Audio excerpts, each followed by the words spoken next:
Salut à tous, c'est Gladys, j'espère que vous allez bien. Aujourd'hui je vous retrouve pour la vidéo ZUS des Auto Edition Awards organisée par Solane Kate.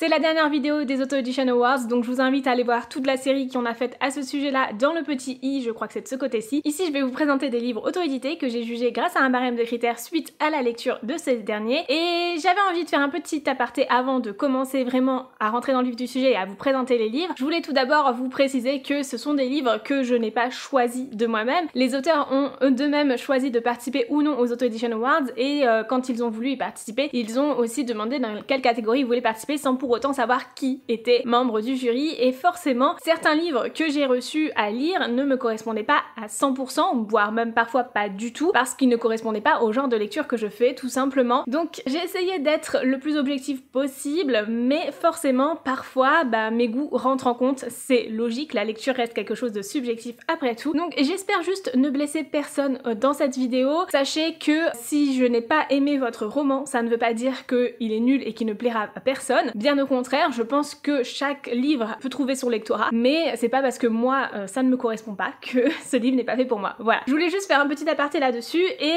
on va commencer tout de suite. J'ai décidé de présenter les livres par ordre croissant de notes, tout simplement. Et ah oui, avant de commencer, je vais vous présenter le barème quand même, ce serait mieux. Je le reprends sous les yeux histoire de ne pas me tromper. Pour ce barème, on avait donc une note sur 10 points à donner. Le premier point, c'était pour la cohérence avec la couverture. Ensuite, nous avons un point pour la cohérence avec le résumé, puis 2 points si l'intrigue est accrocheuse, 2 points également si l'intrigue est bien menée, 2 points si les personnages sont profonds, et ensuite ce sont des points qui sont donnés en fonction des goûts que l'on a eu sur ce roman, c'est-à-dire 0,5 points si c'est une bonne lecture, 1 point si c'est une très bonne lecture, et 2 points si c'est une excellente lecture ou un coup de cœur. Ce qui fait que si l'on remplit tous ces points au maximum, c'est-à-dire que si on a un coup de cœur et que toutes les autres catégories on les remplit au maximum, ça nous fait un total de 10 points. Bien évidemment, j'ai essayé de jouer un petit peu avec certains barèmes en mettant des demi-points ou 1 point ou 1 point et demi suivant les catégories, et pas toujours la note maximum parce que parfois j'étais un petit peu titilleuse, oui voilà, ça arrive, et en même temps voilà, j'ai essayé de donner toujours des points là où je pouvais, là où je trouvais que ça le méritait tout simplement. Donc on va commencer tout de suite. La lecture qui m'a le moins convaincue, je vous en ai parlé d'ailleurs dans mon bilan lecture du mois de décembre, c'est Captive de Julie Jean-Baptiste. C'est un livre qui n'était tout simplement absolument pas fait pour moi et que malheureusement j'ai dû abandonner en cours de route parce qu'il me rendait très mal à l'aise. Donc j'en ai lu la moitié seulement, je suis pas allée au bout de ce roman, donc forcément je peux pas le juger à 100%. Néanmoins, du peu que j'ai vu, j'ai réussi quand même à retirer certaines choses qui me semblaient pertinentes et intéressantes pour certains lecteurs. C'est une dark romance, donc forcément c'est un sujet un peu délicat à aborder et qui peut ne pas correspondre à tout le monde. Moi, personnellement, ça ne me correspondait pas. J'étais trop mal à l'aise en lisant ce livre. C'est un livre dans lequel on va suivre un personnage qui est retenu captive et qui a perdu la mémoire, sauf que du coup elle ne sait pas si la personne qui la garde prisonnière est son bourreau ou alors quelqu'un qui est là pour l'aider et faire en sorte qu'elle aille mieux. Elle est témoin d'énormément de choses qui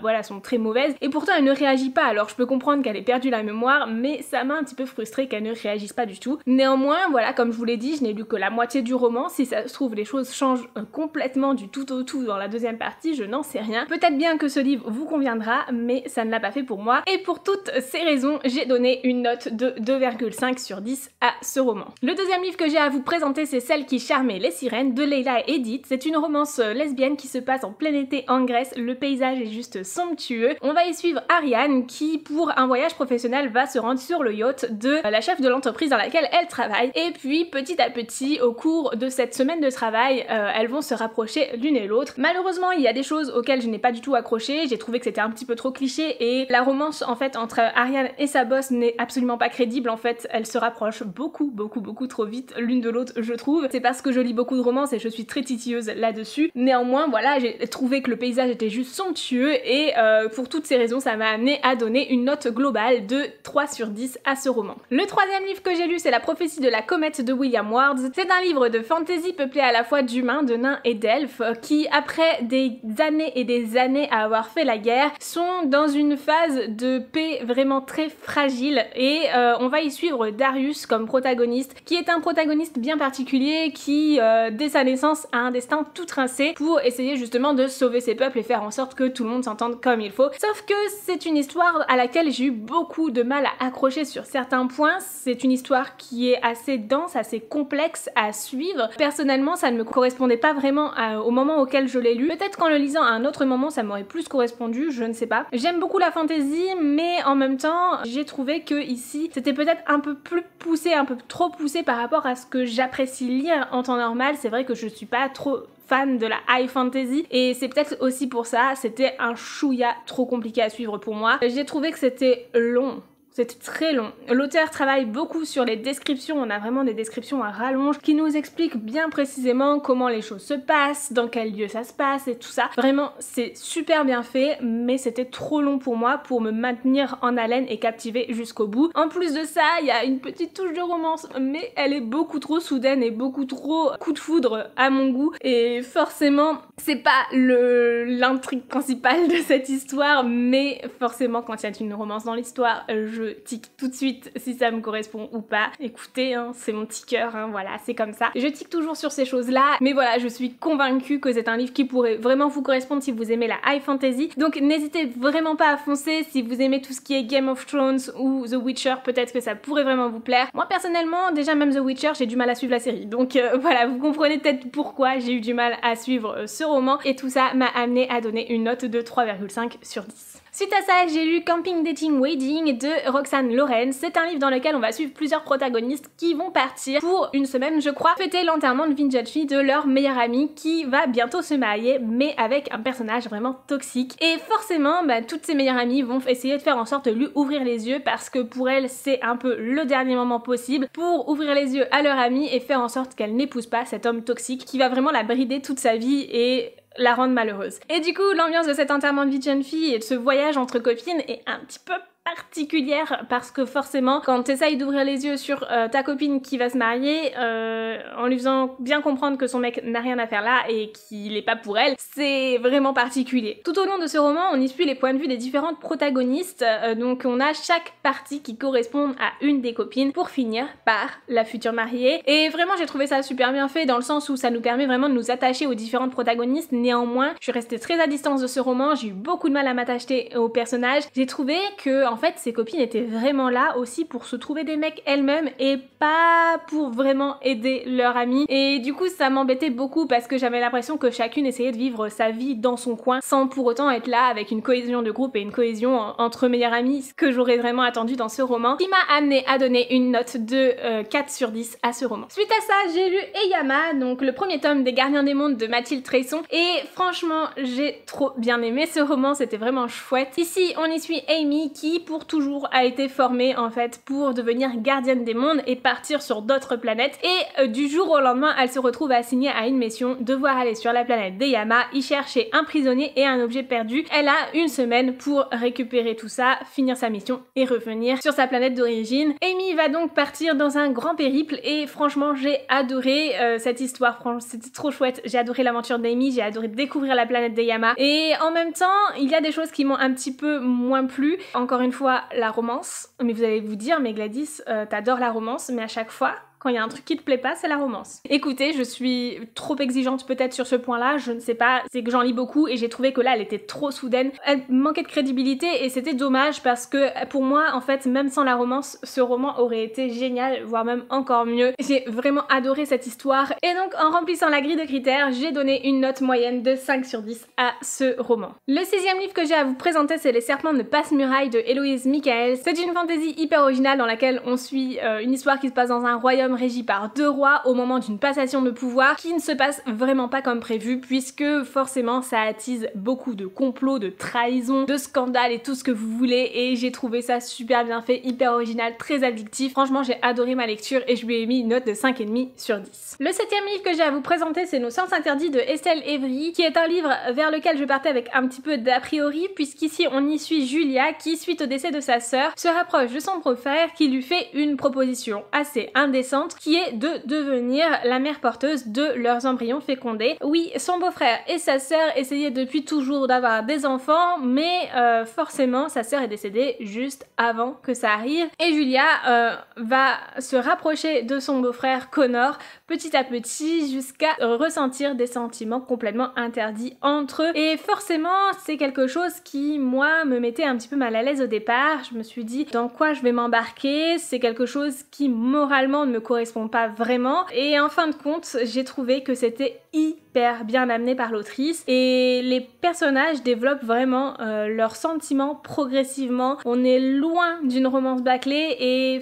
forcément, petit à petit, notre cerveau en tant que lecteur tourne un petit peu et on finit par s'attacher à ces personnages et à comprendre ce qu'ils ressentent l'un pour l'autre. Et c'est quelque chose qui m'a vraiment énormément surprise et beaucoup plu. Je sais qu'il existe un autre tome du point de vue de Connor qui permet de mieux comprendre le point de vue de ce personnage et pour moi c'était le point négatif de ce tome-ci puisqu'on est uniquement du point de vue de Julia et forcément je pense que ça mérite de savoir un petit peu comment Connor fonctionne et à quel moment son esprit va être à tel point chamboulé pour qu'il change d'avis comme ça. Vraiment, c'était super chouette et je lui ai mis une note de 6 sur 10.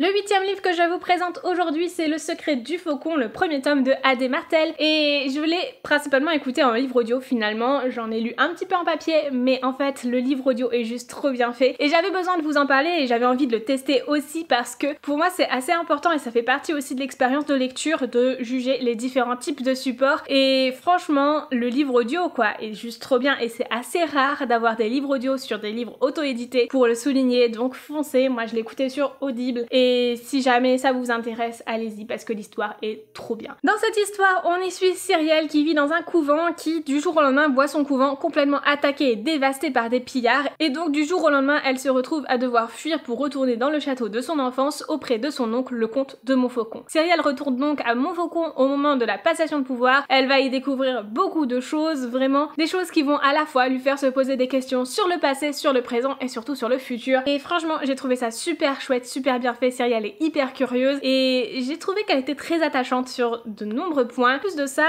je sens que la suite nous promet de très belles choses, elle a l'air d'être une héroïne qui se laisse vraiment pas faire et qui est promue à un très bel avenir. Donc franchement j'ai hâte de lire la suite que je pense écouter en livre audio du coup puisque j'ai vraiment bien accroché et qui sont tous disponibles sur Audible donc je continuerai à écouter en livre audio la suite de cette saga. Et puisque vous l'avez compris j'ai tellement adoré cette histoire qu'au final sa note globale est de 7 sur 10. Le 9e livre que j'ai à vous présenter c'est une excellente découverte mais je m'y attendais déjà puisque quand j'ai vu qu'on allait avoir un livre de Lucille Chaponnet je me suis dit que ce serait forcément génial. Je n'en avais jamais lu encore mais tous les livres qu'elle écrit me font envie et vous savez je n'attends qu'une chose, c'est que ces éditions intégrales de La Cité des Sans Purs sortent parce que en fait j'ai juste envie de me procurer cette intégrale. Ça fait tellement longtemps que j'ai envie de lire La Cité des Sans Purs que voilà quand j'ai su qu'elle faisait une intégrale je me suis dit bah je vais attendre encore un peu et je suis tellement contente d'avoir découvert sa plume dans les plaines du vent parce que franchement c'était trop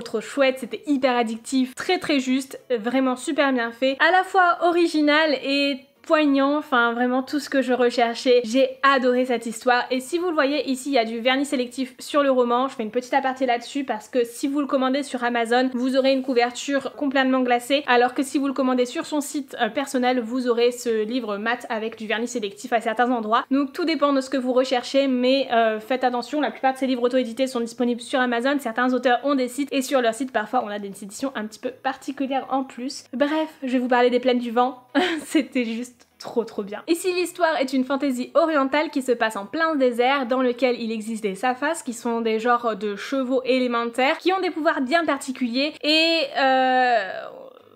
comment dire, les cités là comme vous le voyez sous ce dôme sont des cités d'état qui dépendent des Afas pour réussir à fonctionner et donc forcément ils ont une partie de leur population qui est chasseur d'Afas pour réussir justement à s'en procurer le plus possible et faire en sorte que la cité fonctionne comme il faut. Lorsque Vania devient chasseuse du jour au lendemain, tout ne se passe pas vraiment comme elle l'attendait et elle se rend compte qu'il y a tout un envers du décor qui est bien particulier et beaucoup plus sombre que ce qu'elle attendait et du coup elle va essayer de tout faire pour faire valoir ses convictions tout simplement et franchement j'ai adoré cette histoire, j'ai trouvé qu'elle était très juste. Attention, parce que il y a quand même des scènes de violence envers les animaux qui sont relativement explicites et qui pourraient heurter certains d'entre vous. Néanmoins, voilà, c'était juste trop bien. J'ai mis une note moyenne de 9 sur 10 à ce roman, ce qui est juste énorme. Le dernier livre que j'ai à vous présenter, c'est Le Dernier Né de Noémie Bourgois. C'est un livre que je m'attendais pas à aimer à ce point. Ici, je l'ai en version reliée, donc qui est une version que vous pouvez retrouver à la fois sur Amazon et très prochainement sur le site de Noémie, puisque dans l'espace d'un mois environ, elle aura ouvert son site de vente de livres, et du coup, vous pourrez retrouver ses livres sur son site. Et franchement, je suis trop contente. Merci Noémie de m'avoir envoyé ce livre en format relié juste après ma lecture de l'ebook parce que c'était juste génial. Je vous mets la couverture du brochet juste ici si jamais ça vous intéresse de voir à quoi il ressemble parce qu'elle n'a rien à voir. Et vraiment ce livre, ça a été une excellente lecture. Presque un coup de cœur, franchement on n'y était pas très loin et vraiment c'est juste parce que je chipote et que pour moi la fin était un chouïa trop rapide ou pas assez approfondi. Je pense qu'avec un deuxième épilogue, ça m'aurait peut-être plus correspondu, ou un épilogue un peu plus approfondi. Enfin, je voulais en savoir plus sur ce qui leur arrivait après, et c'est super bien parce que ça veut dire que j'étais tellement attachée à ces personnages et à tout ce qu'ils faisaient et tout, et à ce monde, à cet univers, enfin tout en fait, que j'y étais tellement attachée que j'en voulais encore plus, donc en fait c'est super génial aussi. Ici, Noémie nous dépeint une histoire dans un futur proche du nôtre où la population est devenue stérile et où le seul moyen d'avoir des enfants, c'est de les acheter auprès de la prolificité, qui est un système d'exploitation de mères porteuses qui vendent leurs enfants en fonction de la notation qu'ils ont et en fonction voilà, des catégories sociales dans lesquelles sont les personnes qui veulent en acheter. C'est vraiment comme si vous achetiez une maison, mais il s'agit d'un enfant. Clairement, voilà un petit peu comment je vous dépeins le truc, mais c'est clairement ça. Et on va y suivre à la fois des personnages qui travaillent à la prolificité, qui sont mères porteuses à la prolificité, ou d'autres qui n'ont absolument rien à voir avec. En particulier, le dernier né, qui est le dernier homme à être né bien après, 8 ans après, que toute la population soit stérile. C'est une histoire à la fois dérangeante, percutante et qui pose beaucoup de questions. C'était à la fois très intriguant et en même temps captivant. J'ai adoré cette histoire, vraiment, ça nous amène à se poser beaucoup de questions sur le monde dans lequel on vit. On se dit que ça pourrait être vraiment un futur possible. C'est clairement un roman d'anticipation avec une réalité qui fait froid dans le dos, mais que j'ai trouvé très prenant, très captivant et vraiment que j'ai adoré du début à la fin. Je ne peux que vous recommander de foncer lire Le Dernier Né et je lui ai mis une note de 9,5 sur 10.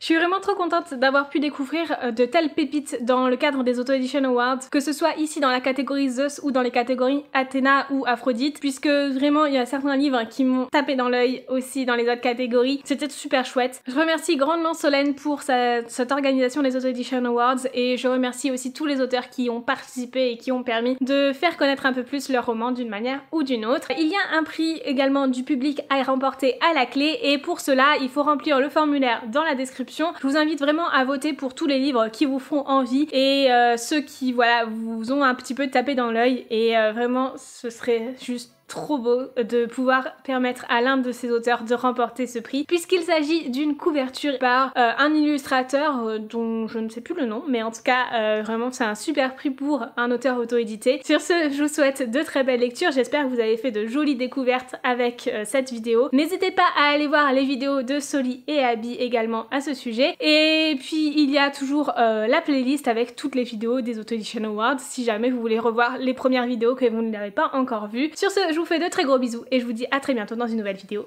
Ciao!